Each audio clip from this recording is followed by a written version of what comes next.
Hey everybody, we're going to go ahead and read a book I don't believe I have read on the channel yet. I've read it a few times on my own, but eventually I want to get the whole Bible on here, and once I get everything, I'll probably start putting it together into like a playlist to where everything is in order. That would take some time, so we're doing that with the King James right now, where I'm uploading my read-through that I did for the church last year. I'm now uploading it onto my channel as I get time to edit it down and do everything. So, because I'm having to pull it off, and then, anywho, neither here nor there on that part. But it will be coming up as I get the videos edited and uploaded. But we're going to do the book of Nehemiah. I don't think I've done this one yet on here. And this is the New King James Version. The read-through of the Bible I'm doing is the King James, regular King James. I like to study out of the New King James and reference back to the King James because I was born and raised on King James.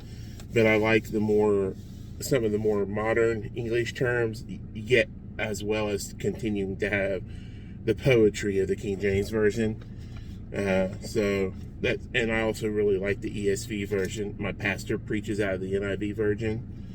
So I love being able to correlate all of them together.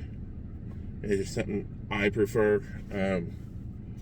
I don't want to be someone who makes an idol out of the King James Version, even though it's what I grew up on and preferred.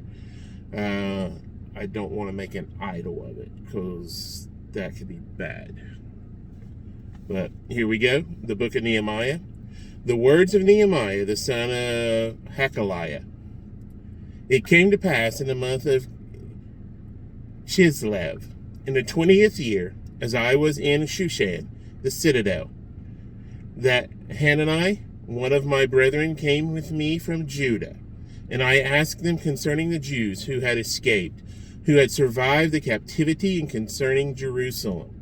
And they said to me, the survivors who are left from the captivity in the province are there in great distress and reproach. The wall of Jerusalem is also broken down, and its gates are burned with fire. So it was, when I heard these words, that I sat down and wept and mourned for many days. I was fasting and praying before the God of heaven. And I said, I pray, Lord God of heaven, O great and awesome God, you who keep your covenant and mercy with those who love you and observe your commandments. Please let your ear be attentive and your eyes open, that you may hear the prayer of your servant, which I pray before you now, day and night, for the children of Israel, your servants, and confess the sins of the children of Israel, which we have sinned against you. Both my father's house and I have sinned. We have acted very corruptly against you, and have not kept the commandments, the statutes, nor the ordinances, which you commanded your servant Moses.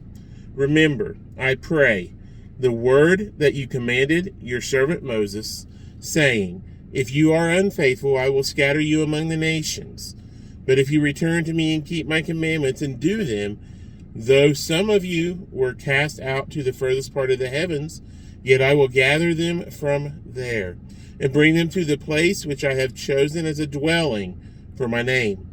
Now these are your servants and your people, whom you have redeemed by your great power and by your strong hand. O Lord, I pray, please let your ear be attentive to the prayer of your servant, and to the prayer of your servants who desire to fear your name. And let your servant prosper this day, I pray, and grant him mercy in the sight of this man, for I was the king's cupbearer. And that is chapter 1 of Nehemiah. I'll see you all for chapter 2.